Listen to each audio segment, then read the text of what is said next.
Bonjour à tous. Aujourd'hui, petite capsule au sujet de ce qu'on peut faire au niveau de la manipulation algébrique en géométrie.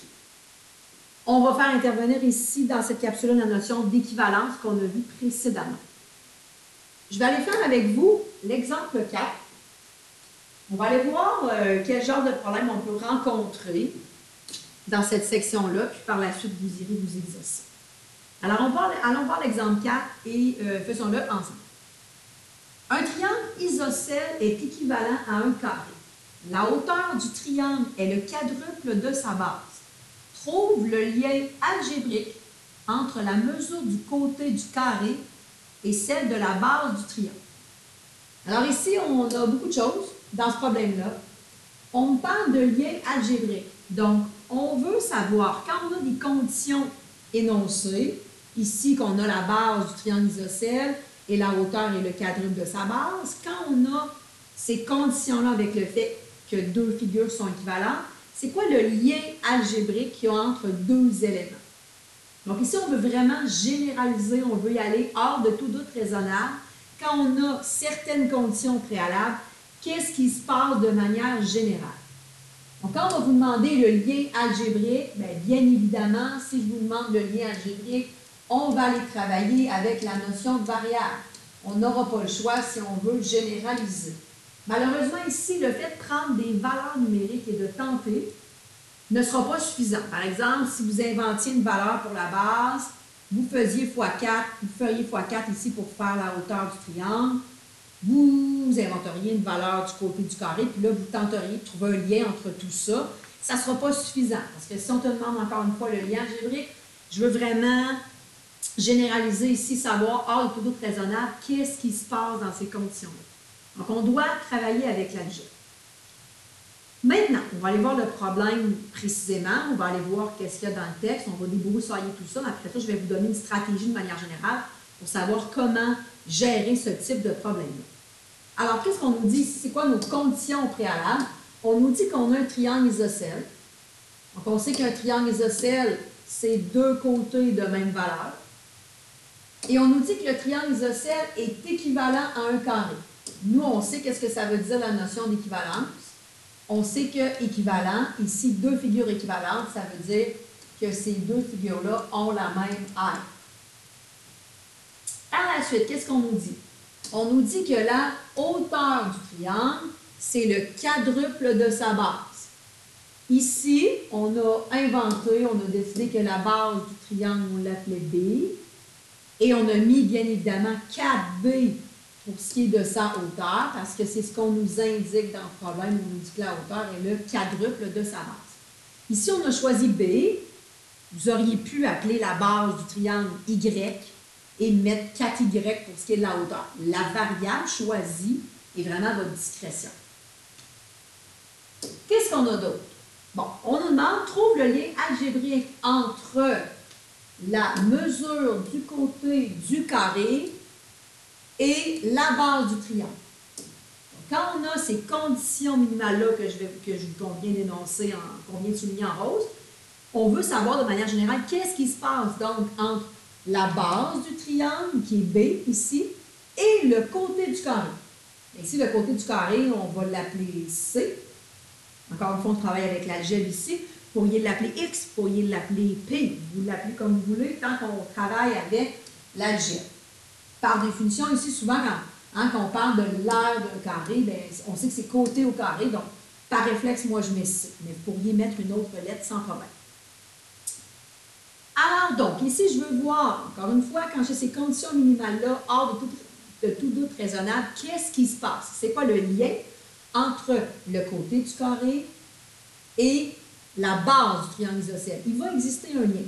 Et pour être capable, encore une fois, de généraliser tout ça, on travaille avec l'algèbre. Bon. Dans ce genre de problème-là, on va travailler avec la notion d'équivalence, qu'on a vue précédemment. Alors, la stratégie à adopter dans ce genre de problème-là. Bon, dans un premier temps, ce qu'on va faire, c'est qu'on va aller représenter algébriquement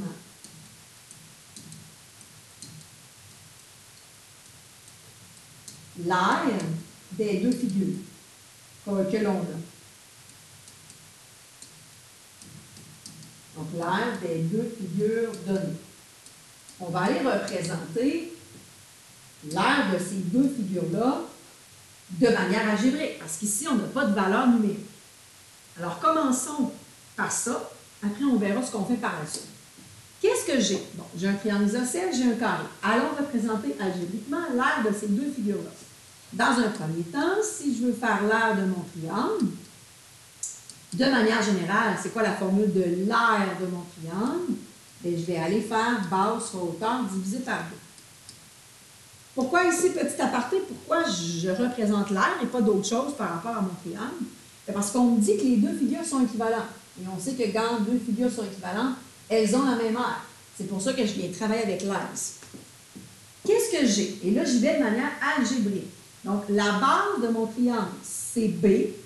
Donc, il est représenté par la même lettre. La hauteur du triangle, c'est représenté ici par 4 fois B, parce que c'est le quadruple de sa base. Et on a ici divisé par 2. Ici, ça, c'est représenté algébriquement, mais ce qui serait bien intéressant ici, c'est de simplifier l'expression. On ne la laissera pas comme ça. Et là, c'est là que nos petits problèmes d'algèbre, de drill que je vous ai encouragé à faire dans les derniers cours vont être utiles ici.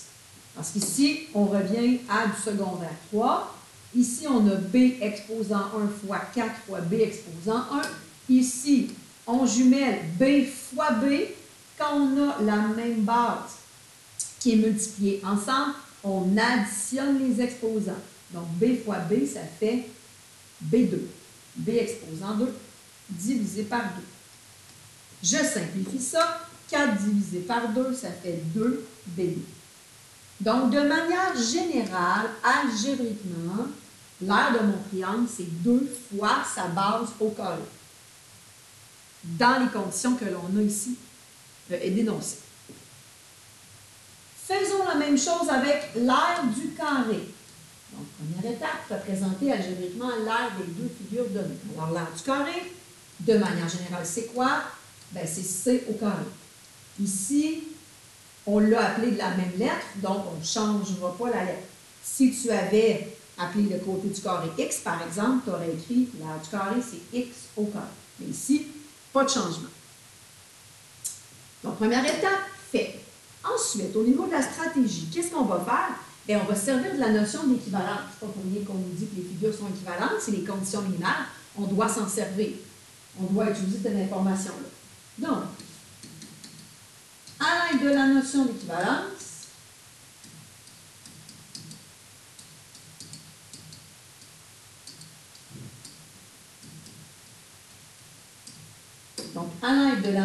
d'équivalence, en appliquant cette définition-là, on va comparer les deux aires ensemble.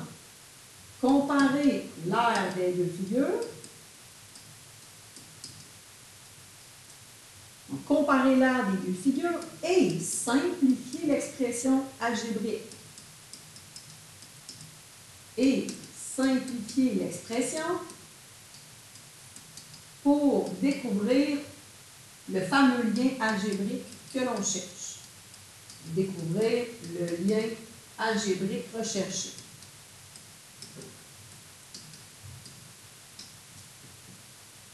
Donc, deuxième étape dans ce type de problème-là. À l'aide de la notion d'équivalence, comparer l'aire des deux figures et simplifier l'expression pour découvrir le fameux lien algébrique. Alors, allons-y. Ici, je suis rendue à l'étape 3. On pourrait tout simplement l'appeler comparaison. Tout simplement. Alors, comme on nous mentionne au début du problème que les deux figures sont équivalentes, on se l'est dit, ça veut dire que les deux figures ont la même aire. Ça veut dire que l'aire qui est en isocèle, ça va donner la même chose que l'aire du carré. Alors, on va comparer ces deux aires-là. L'aire du triangle, même chose que l'aire du carré, étant donné qu'on a des figures équivalentes. Et là, je vais aller remplacer dans mes expressions. L'aire du triangle, de manière générale, ici, c'est 2b au carré. et l'aire du carré C au carré. Donc ici, j'ai appliqué la notion d'équivalence pour comparer mes deux aires, encore une fois, étant donné que les figures sont équivalentes. Et en parlant par la suite, il faut essayer de simplifier l'expression pour vraiment voir le lien entre la base du triangle et son côté. Parce qu'ici, dans mon expression, j'ai la base du triangle, j'ai le côté du carré, mais là, pour être capable d'énoncer un lien, ça serait le fun de simplifier le tout. Ce qu'on pourrait faire ici, bien, dans la stratégie, ça serait d'isoler le B ou d'isoler le C. Pour être capable, encore une fois, d'énoncer le lien algébrique. Donc ici, le C au carré est déjà seul de son côté. Comment je fais pour annuler un exposant 2? On le sait, on doit faire la racine carrée. C'est ce que je vais faire ici pour aller isoler l'une des deux variables qu'on nous demande, là, avec lesquelles on nous demande de travailler dès le départ. Donc, la racine de C au carré, c'est comme un C. Ici, je vous rattache à une propriété que vous avez vue précédemment qui dit que quand j'ai une multiplication de deux choses et on a une racine carrée par la suite, je peux faire, c'est permis au niveau algébrique, de faire la racine carrée des deux séparément. Donc ça, c'est une notion qu'on a déjà vue, que vous ne vous rappelez peut-être pas. Donc, je peux faire la racine de 2 fois la racine de B au carré. Je peux séparer mes deux racines si j'ai une multiplication. C'est très important, si j'ai une addition, oubliez le projet. Alors, si je fais ça, qu'est-ce que j'obtiens? Bien, la racine de B au carré, c'est B. Et la racine de 2, bien, je pourrais mettre la valeur décimale, mais c'est pas cute. Fait que je vais laisser racine de 2. Et là, bien, je viens de trouver le lien algébrique entre le côté de mon carré et la base de mon triangle isocèle. Quand j'ai encore une fois les conditions minimales énoncées plus tôt. C'est quoi mon lien algébrique? Il va nous rester ici à faire une phrase complète. Bien, c'est qu'est-ce qui se passe hors de tout doute raisonnable ici quand on a les conditions minimales énoncées? Bien, le côté du carré, ça va toujours être égal à racine de 2 fois la base du triangle. Quand je vais aller énoncer cette propriété-là, ce lien-là, il faut dans un premier temps que j'énonce les conditions de base. Donc, qu'est-ce qu'on avait comme condition de base? Bien, lorsque j'ai un triangle isocèle dont la hauteur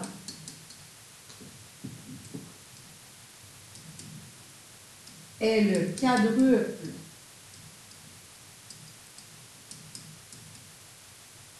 de sa base,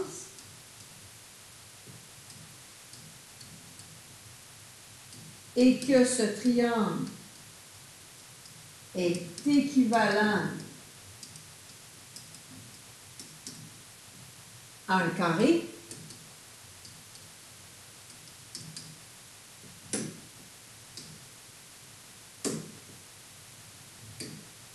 j'arrête ici.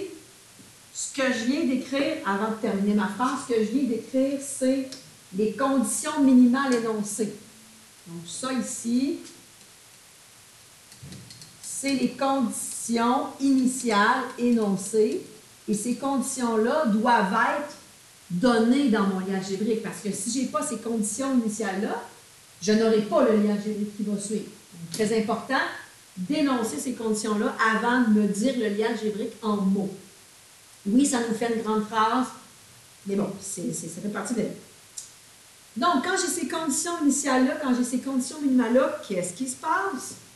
Là, j'énonce le lien algébrique que je viens de découvrir plus haut en mots. Donc, qu'est-ce que j'observe? J'observe que la mesure du côté du carré, la mesure du côté du carré,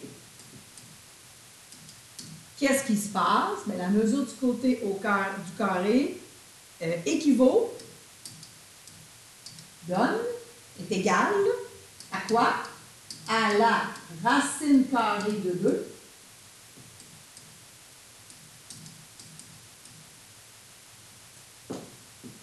Donc, quand j'ai la valeur du côté du carré, ça équivaut à quoi? La racine carrée de 2 fois quoi? Fois B. B, c'est la base du triangle.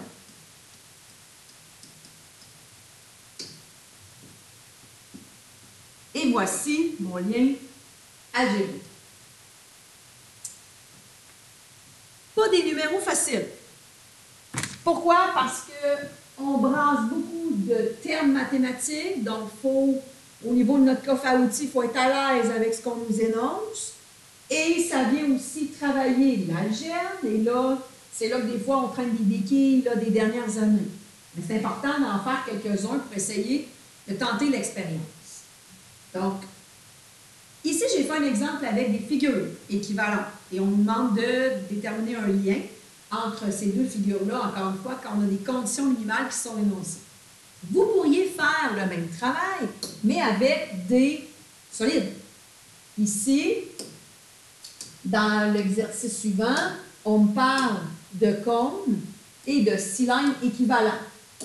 Ici, petite coquille, il me manque un petit T ici à ajouter. Donc, ici, on parle d'un cône et d'un cylindre équivalent. On peut faire le même travail, mais avec des solides. Qu'est-ce qui va différencier d'avec notre démarche qu'on vient de faire? Bien, la stratégie va être la même. Sauf que, à l'étape 1, quand on a des figures, on va représenter l'aire des deux figures données. Mais quand on va avoir des solides, si on a des solides équivalents, on sait que ça veut dire que ces deux solides-là ont le même volume. Donc ici, le volume du cône va être la même chose que le volume du cylindre. Bien, est-ce que je vais, comme par l'exemple 4, est-ce que je vais calculer l'aire de mes deux solides? Bien non, parce qu'ici, comme on parle d'équivalence, on parle de volume. Donc, la stratégie va être la même. Il faut qu'à la place de faire l'aire, on va faire le volume des solides. Et quand on va déterminer en étape 2, on va utiliser la notion d'équivalence, et on va mettre les deux volumes égaux, l'un avec l'autre, puis on va aussi simplifier l'expression pour arriver à un lien algébrique, mais avec le volume. Donc, petite subtilité ici à faire attention. Si vous connaissez bien votre notion d'équivalence, figure équivalente ou solide équivalent, bien ici, vous ne vous tromperez pas à ce sujet. Donc voilà pour ce qui est d'un exemple pour le lien algébrique. Je vais vous inviter à aller tenter l'exercice suivant qui est l'exercice 5 au minimum. Par la suite, d'autres exercices suivront. Alors voilà, bon travail!